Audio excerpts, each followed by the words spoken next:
एक गांव में सोमेश्वर नाम का एक गरीब किसान रहता था। एक सुबह वो अपने घर पर उदास बैठा हुआ था।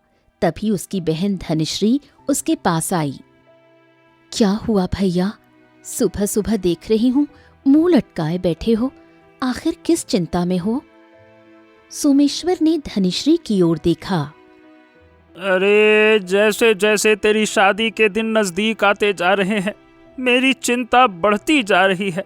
समझ नहीं आता कि अब सब कुछ कैसे होगा। जब तेरा रिश्ता तय किया था ना, तब मेरे पास मेरी जमीन थी, लेकिन किस्मत को जैसे कुछ और ही मंजूर था। गांव में अचानक सूखा पड़ा, साहूकार से कर्ज लेना पड़ा और जमीन भी गिरवी रखनी पड़ी। अब आमदनी भी खत्म हो गई है। अब क्या बताऊं। ये सुनकर धनश्री उदास हो गई। भैया, आपसे कहीं ज्यादा चिंता मुझे लगी रहती है, लेकिन अपने विवाह की नहीं, आपके सम्मान की। इसलिए मैंने कुछ सोचा है। हैं? क्या क्या क्या सोचा है तुमने? भैया, आप जाकर लड़के के पिता को मना कर दीजिए। उनके हाथ जोड़कर कह दीजिए कि आप मेरा विवाह उनके पुत्र से नहीं कर सकते। इससे बदनामी से बच जाएंगे। सोमेश्वर क्रोधित हो गया। अरे तू पागल हो गई है क्या? मैं ऐसा करने की सोच भी नहीं सकता। कोई न कोई उपाय जरूर होगा, मैं देख लूंगा क्या करना है। मना कर दो, कुछ भी कहती है। नहीं तो। इतना कहकर सोमेश्वर घर से बाहर निकल गया और अपने खेत के पास जाकर अपनी जमीन को देखने लगा। तभी पीछे से किसी ने उसके कंधे पर हाथ रखा। सोमेश्वर ने पलट कर देखा, जमींदार मुस्कुरा रहा था। अरे भाई, ऐसे खेत को क्या देख रहे हो?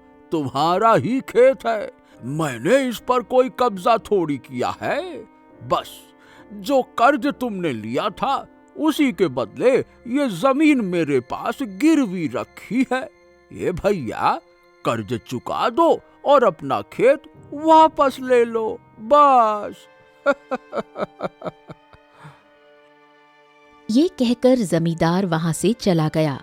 सोमेश्वर गुस्से से बोला। अरे अगर मेरे पास धन होता ना, तो अब तक तेरे मुंह पे मार कर अपना खेत वापस ले लेता। बस कर्ज चुका दो, कर्ज चुका दो। दिमाग खराब कर दिया है। सोमेश्वर सीधा गांव के मुखिया के पास गया और अपना दुख बताया। सोमेश्वर, देखो भाई, मैं तुम्हारा दुख समझ सकता हूँ। तुम्हारी बहन के विवाह की तारीख भी नजदीक आती जा रही है और बदकिस्मती से तुम्हारी आमदनी भी खत्म हो गई है। पर अब बताओ भला, इसमें मैं क्या ही सहायता कर सकता हूँ? मैं गांव का मुखिया हूँ, कोई राजा थोड़ी ना हूँ।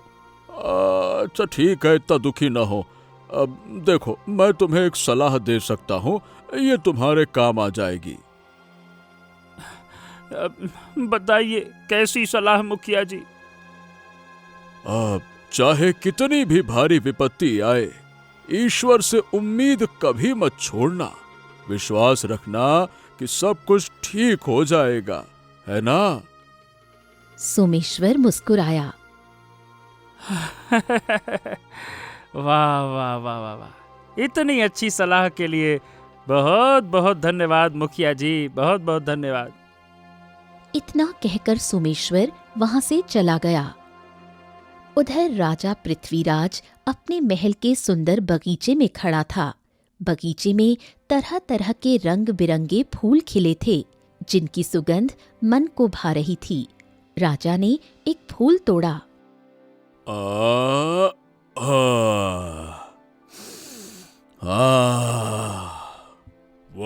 वाह वाह वाह वाह वाह, क्या बात है! इस पुष्प की खुशबू से मन प्रफुल्लित हो उठता है। क्या बेहतरीन सुगंध है इसकी। आज ही मंत्री जी से कहूंगा कि इसका एक सुंदर सा गुलदस्ता तैयार करवाया जाए और राज दरबार व मेरे कक्ष में रखा जाए, ताकि प्रातःकाल मेरी आंखें इस सुगंध से खुलें।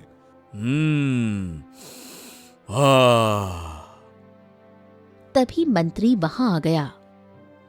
वाह वाह वाह वाह वाह वाह वाह, क्या बात है महाराज, अकेले अकेले मंद मंद मुस्कुराते जा रहे हैं, फूलों का आनंद लेते जा रहे हैं। वाह वाह वाह वाह।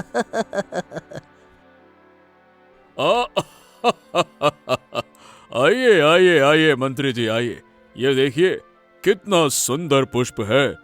इसकी सुगंध मन को कितना आनंदित करती है।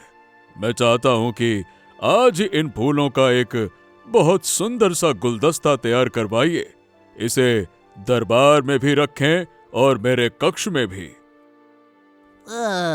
जैसी आपकी आज्ञा महाराज, आज ही सबसे बेहतरीन गुलदस्ते तैयार करवा दिए जाएंगे, आप निश्चिंत रहिए। तभी वहां राजा पृथ्वीराज की सुंदर पुत्री राजकुमारी विशाखा आ गई। पिताजी, क्या मैं अपनी सखियों के साथ जंगल में टहलने जा सकती हूँ? बिल्कुल नहीं, आजकल जंगल में डाकुओं का आतंक बढ़ गया है। मैंने अपने सैनिक वहां भेजे हैं। मैं नहीं चाहता कि किसी डाकू की नजर तुम पर पड़े और वो तुम्हें उठाकर मुझ पर दबाव बनाए। जब तक डाकू पकड़े नहीं जाते तुम महल में ही रहो, अपनी सखियों के साथ महल में ही समय बिताओ। राजकुमारी मुस्कुराई। जैसी आपकी आज्ञा पिताजी। ये कहकर राजकुमारी वहां से चली गई। राजकुमारी विशाखा के जाते ही मंत्री राजा पृथ्वीराज से बोला, ये कब हुआ महाराज? इतना ज्यादा डाकुओं का आतंक बढ़ गया और मुझे तो अभी तक जानकारी ही नहीं है। ये तो गजब हो गया। रुकिए महाराज, मैं गुप्तचरों को जंगल में भेजकर डाकुओं का पता लगवाता हूँ। राजा पृथ्वीराज मुस्कुराए। मंत्री जी, हमारे राज्य में कोई डाकू इतनी साहस नहीं कर सकता कि वो हमारी प्रजा पर अत्याचार करे। दरअसल हमने राजकुमारी से झूठ बोला।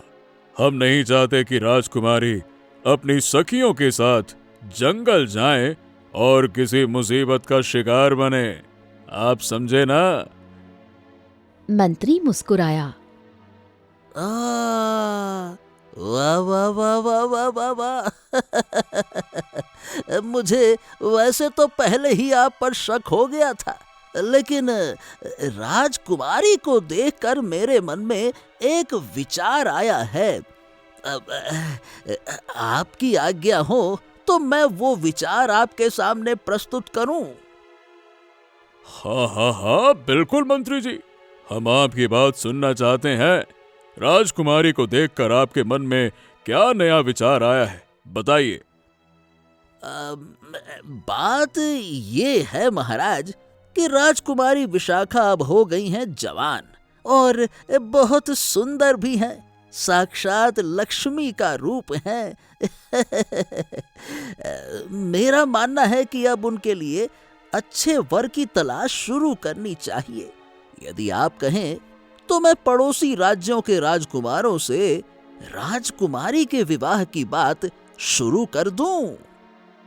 आहा, वाह वाह वाह वाह वाह, मेरे मुंह की बात छीन ली आपने।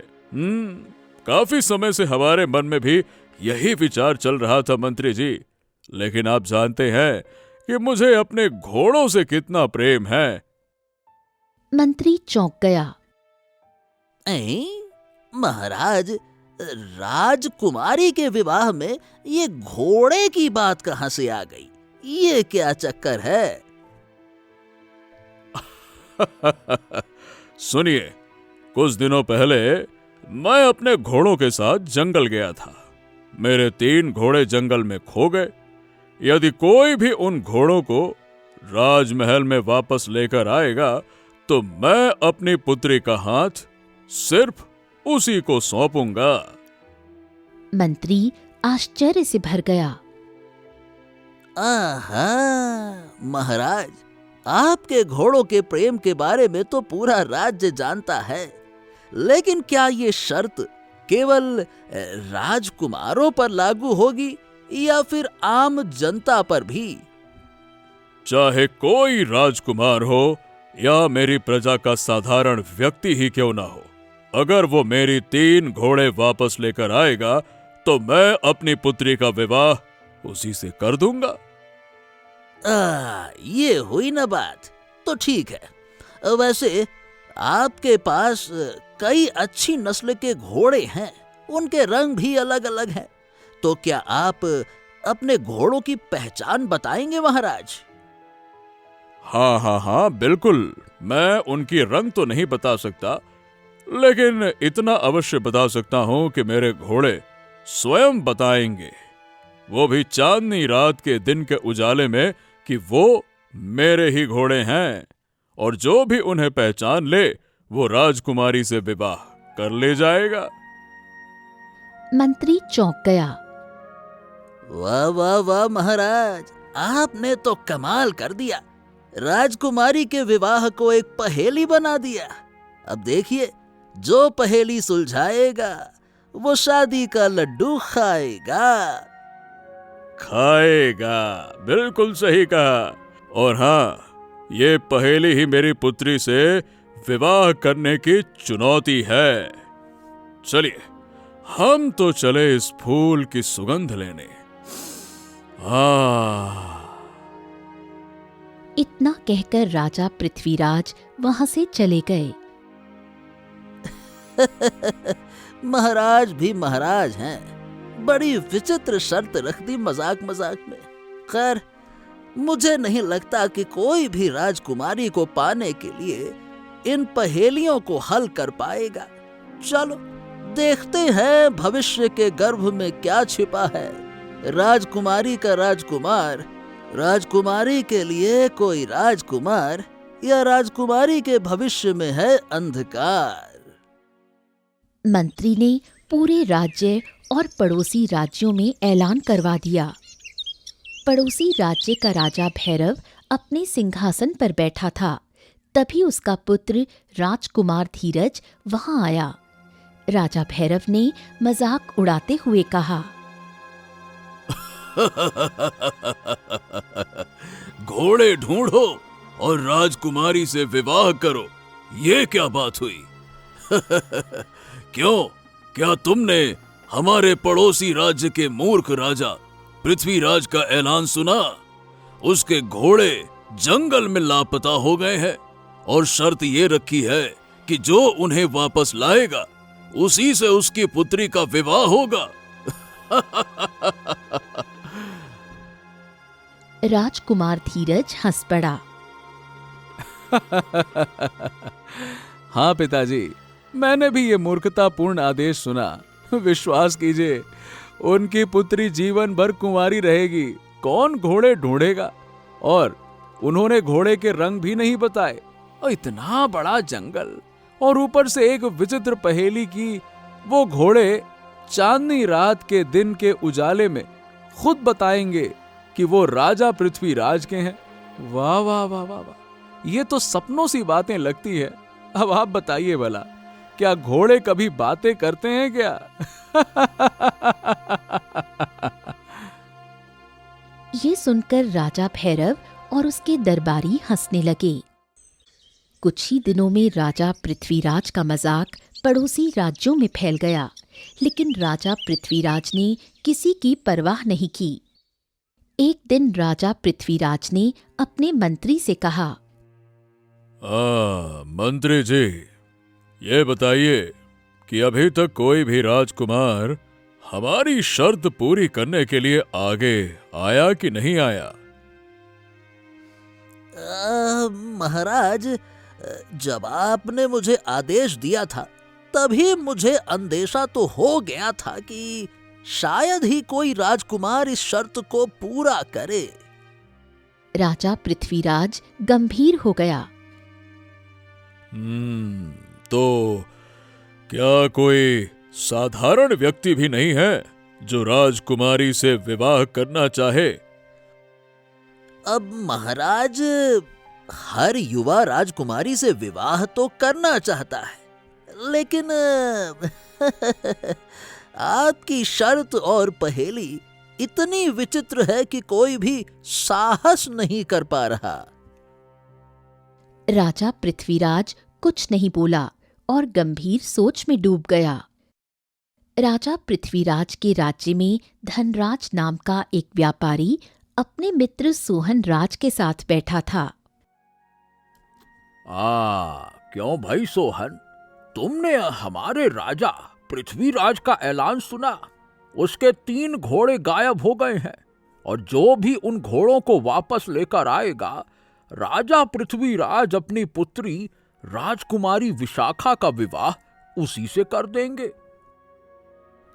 हाँ, लेकिन वो घोड़े किस रंग के हैं ये कौन बताएगा? राजा पृथ्वीराज ने तो बताया ही नहीं। ऊपर से कह रहे हैं कि घोड़े स्वयं बताएंगे कि वो राजा के घोड़े हैं, और वो भी चांदनी रात की दिन की रोशनी में। बताओ भला, अब इस मूर्ख से कोई पूछे कि क्या घोड़े कभी बात करते हैं क्या? और चांदनी रात में भैया दिन का उजाला कहाँ होता है? गजब मूर्ख राजा है ये। नहीं तो। धनराज हंस पड़ा।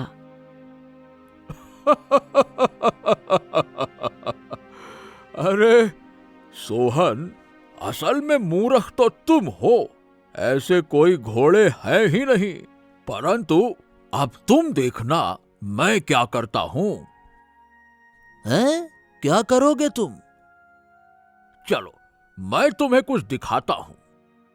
धनराज अपने मित्र को एक अस्तबल में ले गया। वहां 3 घोड़े खड़े थे। घोड़े की गर्दन में सोने के पत्ते, पैरों में सोने के खूंटे, आभूषण इतने सुंदर कि वो बिल्कुल शाही लग रहे थे। अरे वाह, ये तो बड़े ही सुंदर घोड़े हैं। हाँ, और मैं इन घोड़ों को राजा पृथ्वीराज को भेंट करूंगा और कहूंगा, महाराजा धीराज, ये लीजिए, ये हैं आपके चमत्कारी घोड़े। अच्छा, और महाराज विश्वास कर लेंगे? बिल्कुल करेंगे, क्योंकि असल में महाराज के घोड़े गायब हुए ही नहीं हैं। मैंने ये शाही घोड़े खुद खरीदे हैं। दरबार में हर व्यक्ति मानेगा कि ये वही खोए हुए घोड़े हैं। आहा! अगले दिन धनराज 3 घोड़े लेकर राज दरबार पहुंचा। महाराज, महाराज, महाराज की जय हो। देखिए महाराज, ये हैं आपके 3 घोड़े जो जंगल में गायब हो गए थे। ये देखिए। राजा पृथ्वीराज ने घोड़ों को ध्यान से देखा। आहा, क्या इन्होंने तुम्हें बताया कि ये हमारे घोड़े हैं? हाँ महाराज, जब मैं जंगल में ढूंढ रहा था, ये घोड़े मेरे पास आए और आपके राज्य की दिशा में इशारा करने लगे। और देखिए, दूर से ही ये घोड़े बिल्कुल शाही दिख रहे हैं। मैं तुरंत समझ गया कि ये आपके ही घोड़े हैं। राजा पृथ्वीराज ने गहरी नजर से धनराज को देखा। अच्छा, और जब इन घोड़ों ने महल की ओर इशारा किया, तब कौन सा समय था? धनराज सोच में पड़ गया। महाराज, यही कोई दोपहर का समय था। राजा पृथ्वीराज ने तुरंत तलवार निकाल ली। ओह, शायद तुमने मेरी बात ध्यान से नहीं सुनी। हमने कहा था चांदनी रात के दिन के उजाले में हमारे घोड़े बताएंगे कि वो हमारे हैं, और तुम कह रहे हो कि दोपहर में घोड़े मिले। सच सच बताओ, अगर जरा सा भी झूठ बोलो तो तुम्हारी गर्दन धड़ से अलग कर दूंगा। तुम्हारी आंखें बता रही हैं कि तुम हमें मूर्ख बनाने आए हो। क्यों? धनराज डर गया और राजा के चरणों में गिर पड़ा। महाराज, महाराज, महाराज, क्षमा कीजिएगा। राजकुमारी विशाखा से विवाह के लालच में मैंने ये घोड़े खुद खरीदे। सोचा कि आपके घोड़े खोए तो हैं नहीं, और ये शर्त सिर्फ लोगों को धोखा देने के लिए रखी है आपने। माफ कीजिएगा महाराज, माफ कीजिएगा। सैनिकों, इस मूर्ख को कोड़े मार मार कर महल से बाहर निकालो। यहीं से हमारे सामने कोड़े मारना शुरू करो। चलो। सैनिकों ने धनराज को पकड़ लिया और कोड़े मारते हुए उसे महल से धक्के देकर बाहर निकाल दिया। समय बीतता गया। एक दिन सोमेश्वर घर के बाहर उदास बैठा था। तभी मुखिया वहां आ गया। सोमेश्वर, क्या तुमने राजा पृथ्वीराज का ऐलान सुना? हाँ मुखिया जी, सुना तो है। उस ऐलान में मुझे कुछ रहस्यमय लगता है। कोई बड़ा रहस्य हो सकता है। हाँ, मैं भी यही सोच रहा था। मैं महाराज के घोड़े ढूंढने जा भी सकता हूँ, पर मुझे राजकुमारी से विवाह करने की सही बताऊं तो कोई इच्छा नहीं है। मैं तो बस अपनी बहन की शादी करना चाहता हूँ, बस।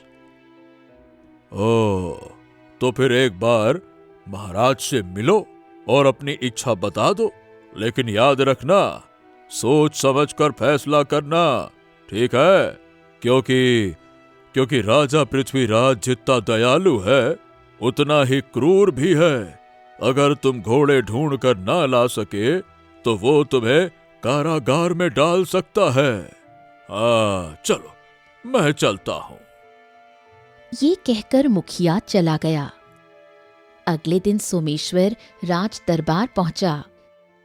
महाराज, मुझे आपकी शर्त स्वीकार है। मैं आपके 3 घोड़े ढूंढ कर लाऊंगा। लेकिन महाराज, मेरी भी एक शर्त है। राजा पृथ्वीराज चौंक गए। बताओ, कैसी शर्त? महाराज, मुझे राजकुमारी विशाखा से विवाह करने की कोई इच्छा नहीं है। मैं तो बस चाहता हूँ कि यदि मैं आपके घोड़े वापस लेकर आऊं तो आप मुझे इतना धन दे दीजिए कि मैं अपनी बहन का विवाह धूमधाम से कर सकूं।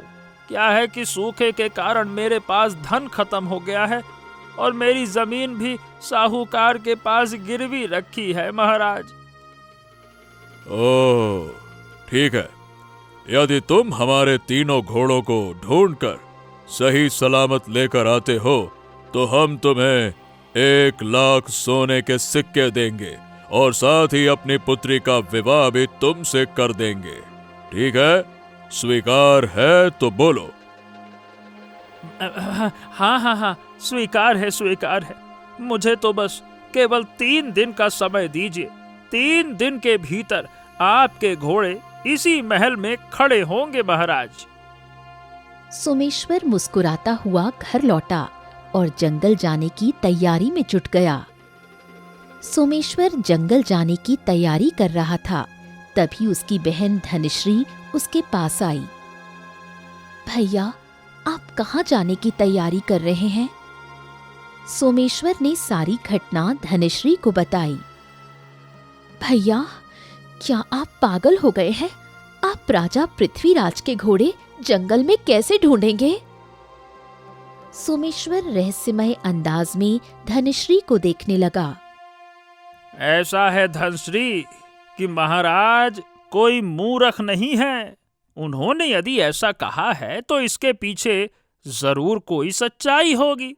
वैसे तो मैं उनकी बात पर विश्वास नहीं करता, लेकिन एक बार मैं जंगल की गहराई में गया था।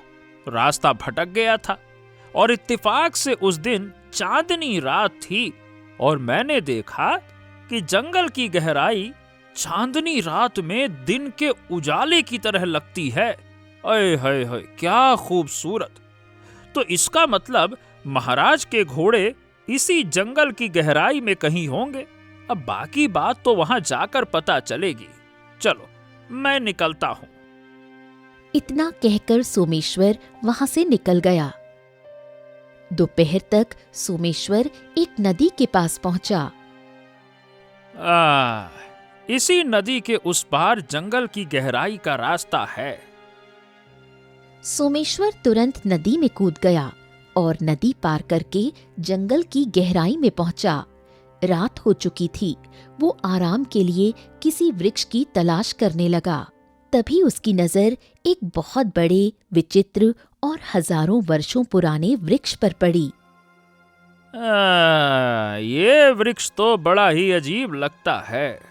ये सामान्य वृक्ष नहीं हो सकता। इसके नीचे नहीं बैठना चाहिए। थोड़ा आगे चलता हूँ। सोमेश्वर उस वृक्ष के सामने वाले दूसरे वृक्ष के नीचे बैठ गया। वो थका हुआ था। बैठते ही उसकी आंख लग गई। आधी रात को सोमेश्वर को अचानक घोड़ों के हिनहिनाने की आवाज सुनाई दी। उसकी आंख खुल गई। सोमेश्वर ने देखा जंगल में चांदनी रात थी, लेकिन उस दिन चांदनी में जंगल बिल्कुल दिन की उजली रोशनी जैसा लग रहा था। अगले ही पल उस बड़े वृक्ष से रंग बिरंगी किरणें निकलने लगीं और एक विचित्र गोल द्वार प्रकट हुआ। उसी द्वार से 3 लाल रंग के घोड़े बाहर आ गए। वो जंगल का एक चक्कर लगाकर दौड़ते हुए सोमेश्वर के पास पहुंचे और उसके सामने खड़े हो गए। अरे, तुम तीनों तो ऐसे घूर रहे हो जैसे मुझे जानते हो। क्यों भाई? तभी एक घोड़ा बोला, तुम मनुष्य हो, यहाँ क्या कर रहे हो?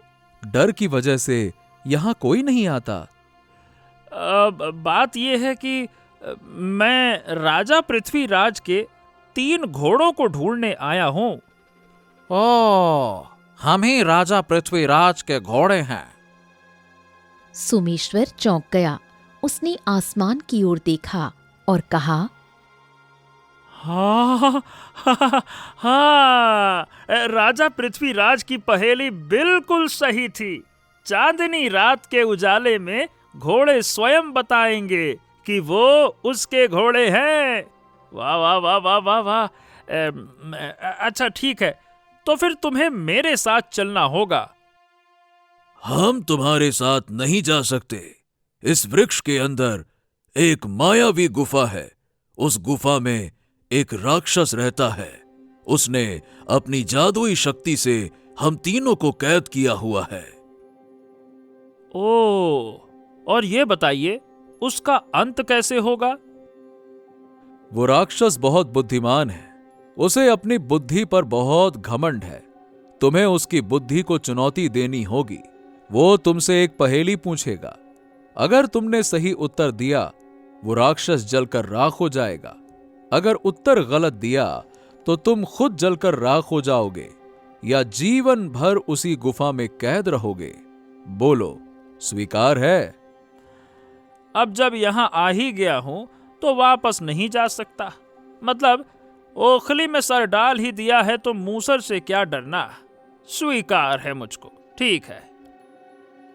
वृक्ष पर फिर से रंग बिरंगी किरणें फूटीं और गोल द्वार दोबारा चमक उठा। राक्षस हमें केवल चांदनी रात में ही कुछ देर बाहर घूमने देता है। अब हमारे वापस जाने का समय हो गया है। अगर तुम उसका अंत करना चाहते हो तो हमारे साथ चलो। आओ। तीनों घोड़े क्रम से द्वार के भीतर प्रवेश करने लगे। पहला घोड़ा गया, फिर दूसरा गया, मगर तीसरा जैसे ही गया, सोमेश्वर तुरंत उसके पीछे कूद गया। कुछ ही देर में सोमेश्वर ने खुद को एक बहुत विचित्र गुफा के भीतर पाया। गुफा के बीच एक विशाल राक्षस बैठा था। तेरी हिम्मत कैसे हुई मेरी गुफा तक आने की? ये हमें छुड़ाने आया है। और ये सोचता है कि ये तुम्हें मुझसे छुड़ा ले जाएगा? क्या ये नहीं जानता कि मैं कितना बुद्धिमान हूं?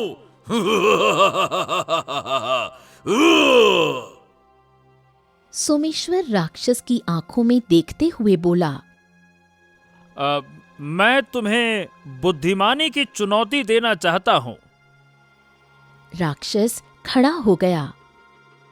तूने अपनी मौत पक्की कर ली है।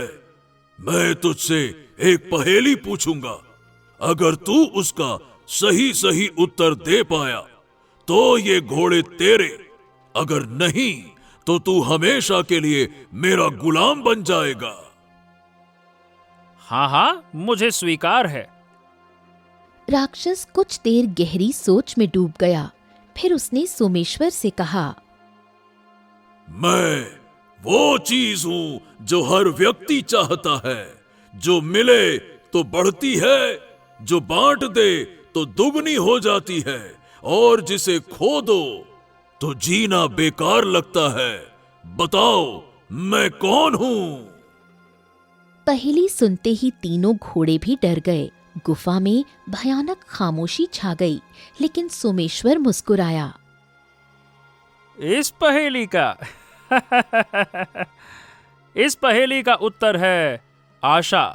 आशा हर व्यक्ति चाहता है। आशा मिल जाए तो बढ़ती है, आशा बांट दो तो दुगनी हो जाती है, और आशा खो दो तो जीना बेकार लगता है। आशा, यही उत्तर है इस पहेली का। पहेली सुनते ही राक्षस के चेहरे का रंग उड़ गया। ये क्या?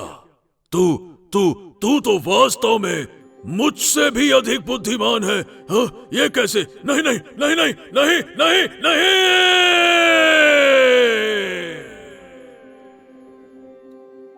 अगले ही पल राक्षस के शरीर में आग लगने लगी। वो चीखता हुआ कुछ ही क्षणों में जलकर राख हो गया। उसी क्षण गुफा के भीतर रंग बिरंगी किरणें फूटीं और सोमेश्वर व तीनों घोड़े प्रकाश में लिपटकर फिर से उसी वृक्ष के बाहर प्रकट हो गए। बाहर आते ही तीनों घोड़े चमकने लगे। उनके शरीर से रंग बिरंगी किरणें निकलीं और अगले ही पल वो 3 सुंदर राजकुमारों में परिवर्तित हो गए। अरे ये क्या? घोड़े? राजकुमार? हाँ, हम तीनों राजा पृथ्वीराज के ही पुत्र हैं। राक्षस के कारण हम घोड़ों में बदल गए थे। क्या बात कर रहे हो? लेकिन कैसे? सुनो, पूरी कहानी मैं बताता हूं। सोमेश्वर चौंक गया। राजा पृथ्वीराज अपने तीनों पुत्रों के साथ उसी वृक्ष के सामने खड़ा था। वाह पिताजी वाह, इस वृक्ष पर कितने सुंदर फल लगे हैं ना। आहा, यदि पसंद है तो तोड़ लो। तीनों राजकुमारों ने एक एक फल तोड़ लिया, लेकिन जैसे ही उन्होंने फल को छुआ, उसी क्षण वो तीनों रंग बिरंगी किरणों में घिरे और घोड़ों में परिवर्तित हो गए। अगले ही पल वृक्ष चमका और एक गोल द्वार प्रकट हुआ और वो तीनों घोड़े उसमें समा गए और अदृश्य हो गए। राजा पृथ्वीराज घबरा गया। उसने तलवार निकाल ली। मायावी वृक्ष, मेरे पुत्रों को लौटा दे, नहीं तो मैं तुझे काट दूंगा। लौटा दे चुपचाप। तभी वृक्ष के भीतर से गूंजती आवाज आई। मूर्ख राजा, ये वृक्ष मेरा है।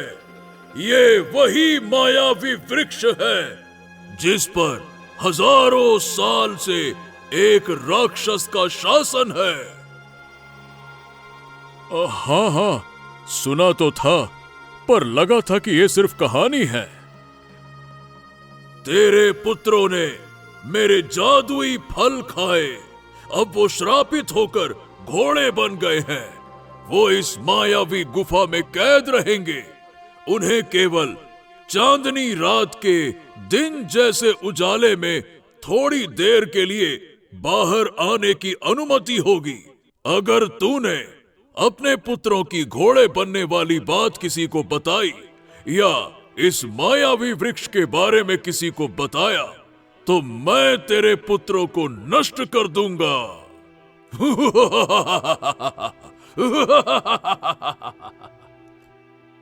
राजा पृथ्वीराज भयभीत होकर मौन रह गया। सोमेश्वर को पूरी कहानी समझ में आ गई।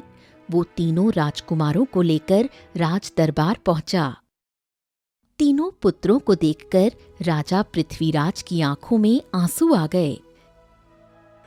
पिताजी, पिताजी, इस नौजवान ने न केवल वीरता दिखाई बल्कि बुद्धिमानी से राक्षस का अंत भी किया। राजा पृथ्वीराज ने 1,00,000 सोने के सिक्के सोमेश्वर को दे दिए। सोमेश्वर, शाबाश। पहले अपनी बहन का विवाह धूमधाम से करो, उसके बाद तुम महल में वापस आना। हम अपना वचन पूरा करेंगे। हम अपनी पुत्री विशाखा का विवाह तुमसे करवाएंगे, ये हमारा वचन है। और यही नहीं, हम तुम्हें अपने राज्य का आधा हिस्सा भी सौंपेंगे और हमें पूर्ण विश्वास है कि हमारे पुत्रों को भी इसमें कोई आपत्ति नहीं होगी। क्यों बच्चों? नहीं पिताजी, हमें कोई आपत्ति नहीं है। सोमेश्वर इस राज्य का योग्य उत्तराधिकारी है। हाँ पिताजी, बिल्कुल योग्य उत्तराधिकारी है। जी पिताजी, यही तो सबसे योग्य उत्तराधिकारी है।